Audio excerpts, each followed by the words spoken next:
Welcome to Global Age Podcast, a podcast dedicated to services with international impact and usage of artificial intelligence. I am Sandra Yonter.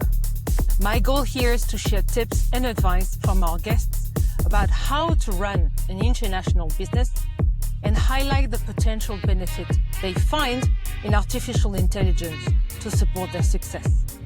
This podcast is for anyone building their entrepreneurship story, as well as seasoned entrepreneurs and the C-suite, both having international in mind and artificial intelligence as a powerful but still unclear tool.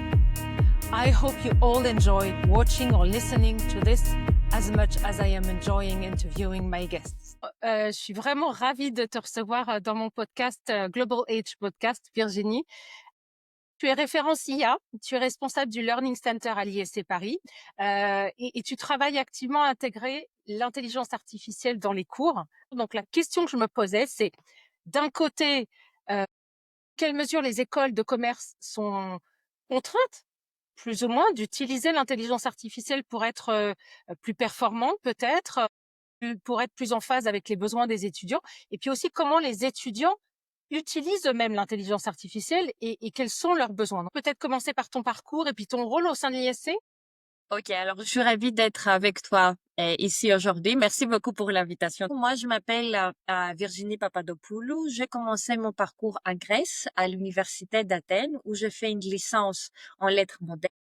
En 2016, je suis arrivée en France pour poursuivre un master, puis une thèse autour de la linguistique et de la pédagogie. Mon travail de recherche porte sur le action learning, learning by doing, et plus précisément sur la manière dont on peut repenser nos cours pour les rendre plus interactifs et plus centrés sur les besoins réels des étudiants et en plus en phase avec les enjeux d'aujourd'hui, parce que je trouve que c'est très important. Avant de rejoindre l'ISC, alors j'ai enseigné dans plusieurs universités en France. Et depuis janvier 2024, je suis responsable du Learning Center à l'ISC. Concrètement, cela veut dire que je mets en place des formations, des ateliers, des séminaires, différents dispositifs autour de la recherche documentaire, la méthodologie des recherches. C'est qu'il y a l'accompagnement dans le travail des recherches académiques et professionnelles en mettant en place l'action learning que je te dis avant et l'innovation pédagogique. Je suis également référente IA. Je travaille sur différents projets de l'école et je continue bien sûr à enseigner aussi bien auprès des étudiants en bachelor qu'en master de notre école à l'ISC et j'enseigne également à Paris 3 à la Sorbonne Nouvelle. Tu enseignes aussi l'IA aux enseignants? Et on est en train de mettre en place deux formations, des séminaires pour nos enseignants, mais pour l'année académique 2025-2026. En fait, on est en train de discuter tout ça pour voir qu'est-ce qu'on peut mettre en place autour des IA. Et est-ce que tu as rejoint l'ISC parce que l'ISC avait cette volonté de se spécialiser et d'être plus compétente en intelligence artificielle, ou est-ce que c'est toi qui as offert cette compétence et cette complémentarité à l'ISC? C'était vraiment une nouvelle mission pour moi que l'ISC m'a confiée ces derniers mois. En fait, moi, j'ai commencé à intégrer l'intelligence artificielle dans mes cours. Je donne un cours qui s'appelle Fake News. Et là, je mets en place l'innovation pédagogique. Alors, les étudiants ont travaillé ils ont travaillé sur plusieurs thématiques avec l'IA et sans l'IA, sans l'intelligence artificielle. Alors, j'ai commencé à explorer l'IA, en fait, avec les étudiants, comment on peut l'intégrer dans les cours. Et là, commençant à discuter avec les collègues, c'est comme ça qu'on a eu l'idée, en fait, d'être référente IA et plonger sur toutes ces thématiques qui sont très, très intéressantes. D'accord. Justement, quels sont les principaux défis auxquels ces établissements d'enseignement, donc tu parles de l'université où tu enseignes et puis de l'ISC, auxquels ces établissements font face? Que l'arrivée de l'IA dans l'enseignement supérieur pose énormément de questions et c'est tout à fait normal. On se pose beaucoup de questions chaque jour avec les collègues. Je pense que c'est pareil pour plusieurs établissements. Je pense qu'on est en plein changement de paradigme. Alors, le premier grand défi, selon moi, c'est sans doute l'adaptation pédagogique. Beaucoup d'enseignants se demandent comment intégrer l'IA dans leurs cours, ou même, s'il faut l'intégrer, alors il y a parfois un peu de peur, un peu de méfiance. Alors on a besoin d'accompagnement, de formation, mais aussi de temps pour tester, expérimenter, se tromper. Et je pense qu'on va passer plusieurs phases. Le deuxième défi, c'est la question de l'éthique, responsabilité.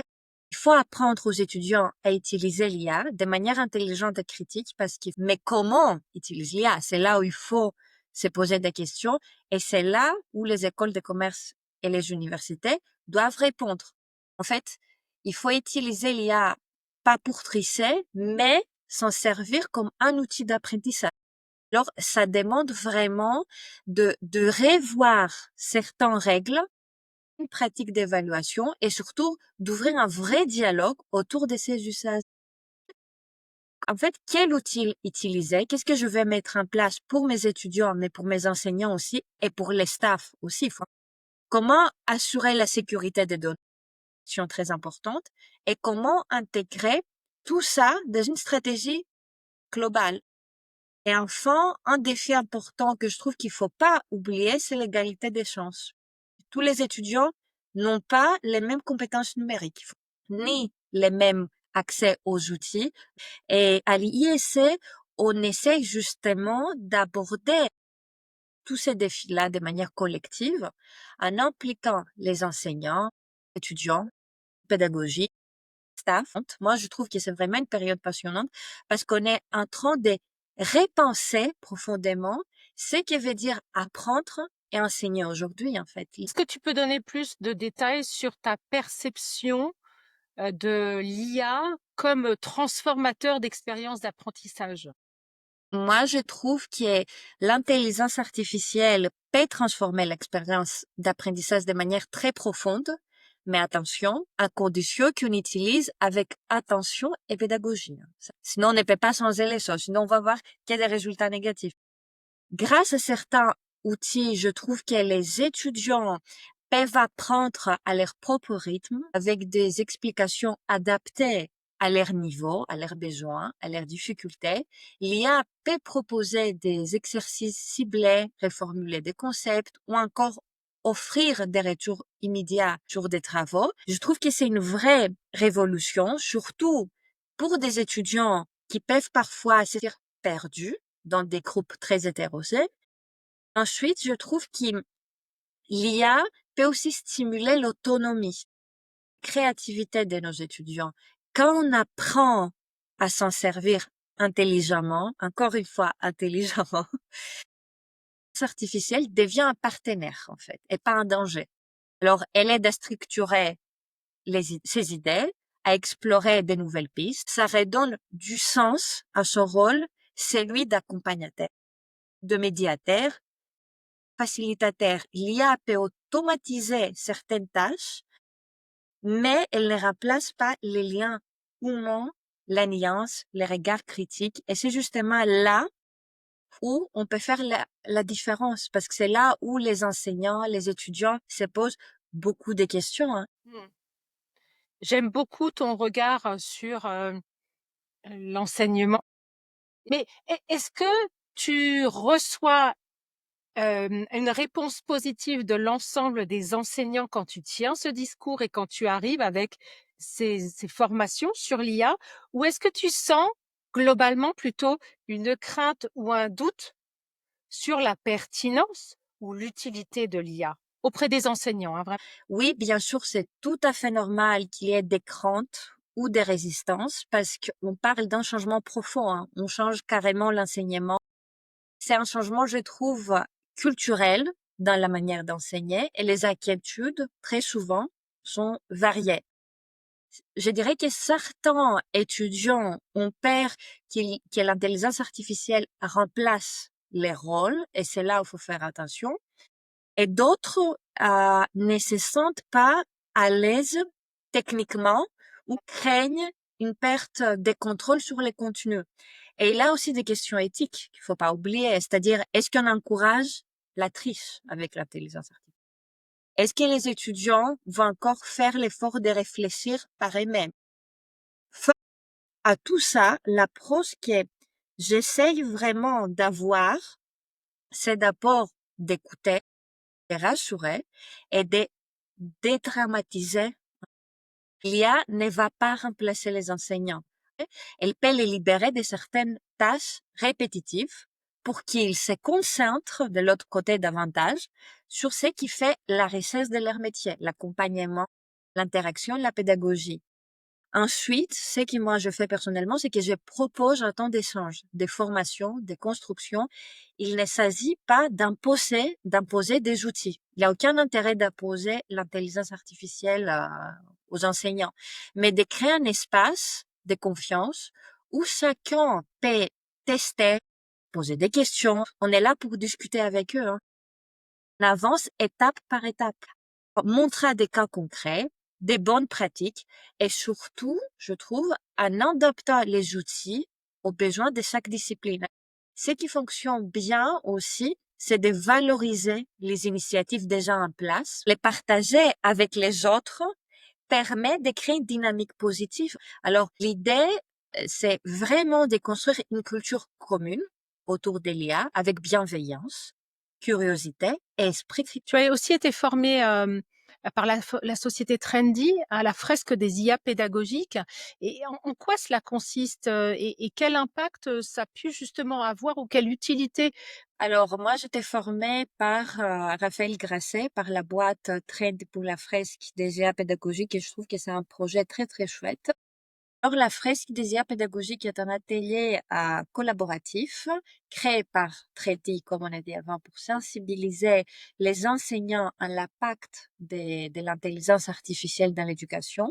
Alors, c'est un outil très pédagogique qui permet de mieux comprendre les usages, les risques, mais aussi les opportunités de l'IA dans l'éducation. Alors, l'approche est participative et surtout très accessible, même pour ceux qui n'ont pas de bagage technique autour des IA. Alors, on travaille en petit groupe, on discute, on utilise des cartes, on confronte des points de vue et ça permet vraiment de faire émerger une réflexion collective sans jugement. C'est pour ça qu'à chaque fois quand je commence mes ateliers, je dis on est là pour discuter avec une ambiance amicale. Je dirais que ça a ouvert la voie des projets concrets, une prise de conscience partagée, c'est que je trouve qui est essentiel pour intégrer l'IA de façon responsable et pertinente dans nos enseignements. Et on a vu émerger des envies d'expérimentation, idées d'adaptation des cours et surtout un dialogue beaucoup plus ouvert entre les disciplines.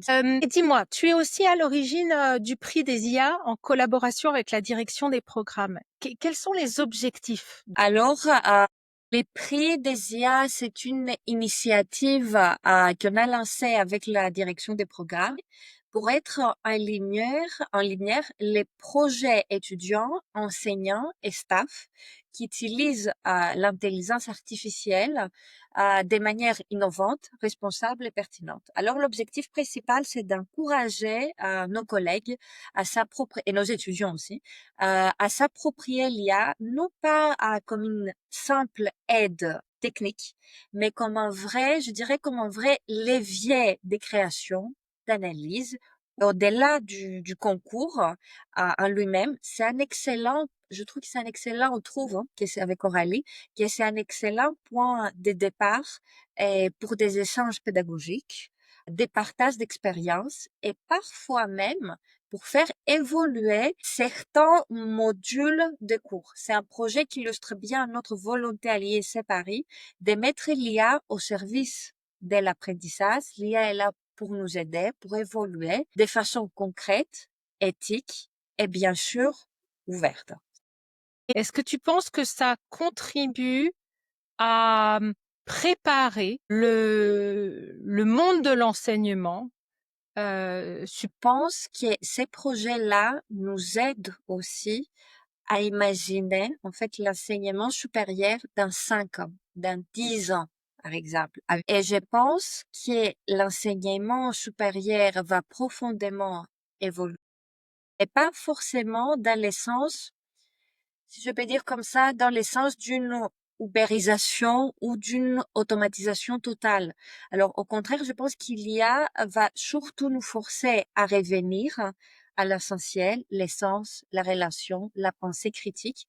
Mais je trouve que l'équerre de l'enseignement restera l'humain. Ça, je trouve très important. L'enseignant sera encore plus dans un rôle de mentor, de facilitateur, accompagnateur, passeur de sens et pas un rôle très traditionnel, très strict. L'apprentissage se fera davantage en mode collaboratif, un projet, interaction constante qui est très important avec des outils intelligents. Alors, c'est pour ça que je pense qu'il faut mettre en place plus de projets comme ça qui touchent l'intelligence artificielle, qui touchent la pédagogie. On travaille ensemble en collaboration pour voir comment on peut évoluer les prochaines années. Je trouve qu'il y a une faiblesse de la réflexion individuelle et beaucoup le recours aux agents IA pour me donner des réponses qui sont vides et qui sont des copier-coller, qui sont répétitives. Donc, qu'est-ce que tu recommandes aux enseignants et qu'est-ce que tu recommandes aux étudiants pour éviter ça? Ce n'est pas surprenant, selon moi, parce que l'outil est accessible, rapide, mais c'est là, il faut faire attention. En fait, c'est là qu'intervient notre rôle. La première étape, c'est d'en parler ouvertement avec les étudiants. Alors, je pense qu'il faut poser un cadre clair. Pas une question, je trouve que c'est pas une question des contrôles, mais des formations. Ils doivent comprendre quel enjeu, ce n'est pas de produire un texte, mais de développer leurs pensées, leurs regards, d'argumenter. Ils sont en train de perdre leur capacité à argumenter. Pourquoi? Parce qu'il faut copier-coller via ChatGPT, via l'intelligence artificielle. L'idée, ce n'est pas d'interdire l'IA, selon moi. Ça va être catastrophique et c'est impossible. Mais de les amener à l'utiliser, en fait, l'IA, comme un outil d'apprentissage et pas comme une béquille. Et enfin, on a un vrai travail à faire sur la sensibilisation à l'éthique. Nous, on commence à travailler à travers des ateliers, discussions concrets, comme je t'ai dit avant. Parce qu'apprendre à travailler avec l'IA, c'est aussi apprendre à faire des choix responsables, être transparent sur ses sources, respecter l'effort intellectuel. Alors, c'est un vrai défi. Après leurs études à l'école ou à l'université, ils vont travailler normalement dans une boîte où ils vont monter leur propre boîte. Et là, ils vont utiliser l'IA dans leur vie quotidienne. Notre rôle est de les expliquer comment ils peuvent utiliser correctement l'IA sans perdre leur esprit critique, sans perdre leur capacité à argumenter. Alors, c'est un vrai défi, aussi une opportunité de faire évoluer notre pédagogie pour que l'intelligence artificielle devienne un levier, je dirais, de développement. Est-ce que dans les formations que vous proposez à l'ISC, vous préparez justement les étudiants à leur future vie de salariés, d'employés ou de créateurs d'entreprises, comme tu le disais? Alors, je trouve qu'on a vraiment un rôle clé, presque stratégique, dans la manière dont les futurs professionnels vont s'intégrer dans un monde du travail en pleine transformation, marqué par l'essor de l'intelligence artificielle. Et très souvent, les alternants utilisent l'intelligence artificielle. Personnellement, j'ai pas cette habitude-là. Tout d'abord, je vais chercher et après, je vais aller à l'intelligence artificielle. Mais je pense que la nouvelle génération est très différente. Alors, notre responsabilité, ce n'est pas seulement de transmettre des savoirs techniques ou théoriques, mais d'aider les étudiants à comprendre les enjeux, les usages, mythes de l'IA dans leur futur métier. C'est-à-dire les former à la fois aux compétences techniques, contre les algorithmes, l'automatisation, c'est aussi important, mais aussi et surtout aux compétences humaines.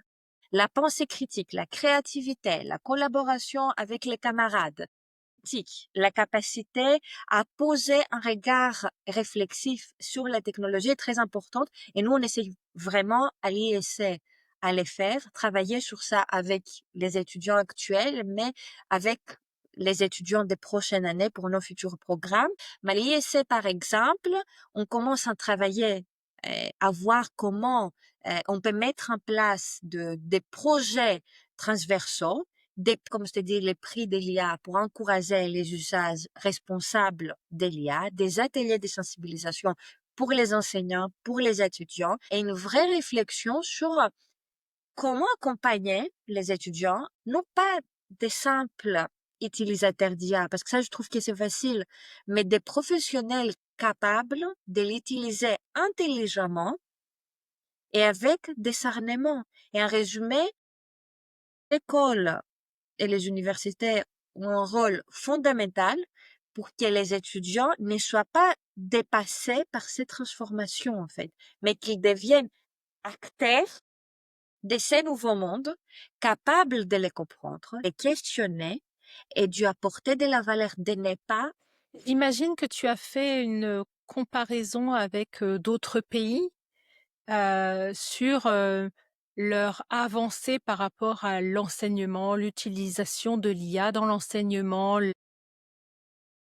Est-ce que tu as pu déceler d'autres différences entre certains pays? En fait, je trouve qu'il y a des autres pays comme les États-Unis, les pays nordiques, si on peut dire comme ça, ils commencent à intégrer les IA dans leurs programmes. Ils commencent à travailler avec les étudiants dès le début. Et là, je vois qu'il y a des établissements, des universités, des écoles de commerce et tout, qui essayent de ne pas présenter l'IA comme une menace, créer carrément dans leur programme et travailler avec les étudiants dès le début pour pouvoir avancer au fil des années. Et une fois qu'ils ont leur diplôme, parce qu'ils savent utiliser l'IA correctement. Ils savent utiliser leur esprit critique pour pouvoir filtrer l'information. Ils savent que quand je cherche des informations sur l'IA, quand je demande des ressources bibliographiques, je dois tester si les ressources bibliographiques existent vraiment ou si ces ressources sont fausses. C'est passionnant, je pense qu'on va se revoir encore là, et dans 2 ans, et dans 5 ans, et dans 10 ans, et on verra comment tu te seras adapté, dans quelle mesure ils te challengeront. Bien sûr, bien sûr, bien sûr. Avec grand plaisir. Merci infiniment Virginie, c'était passionnant ce que tu as partagé avec nous. Avec grand Et plaisir. j'ai hâte d'avoir le retour des étudiants également à la fin de l'année.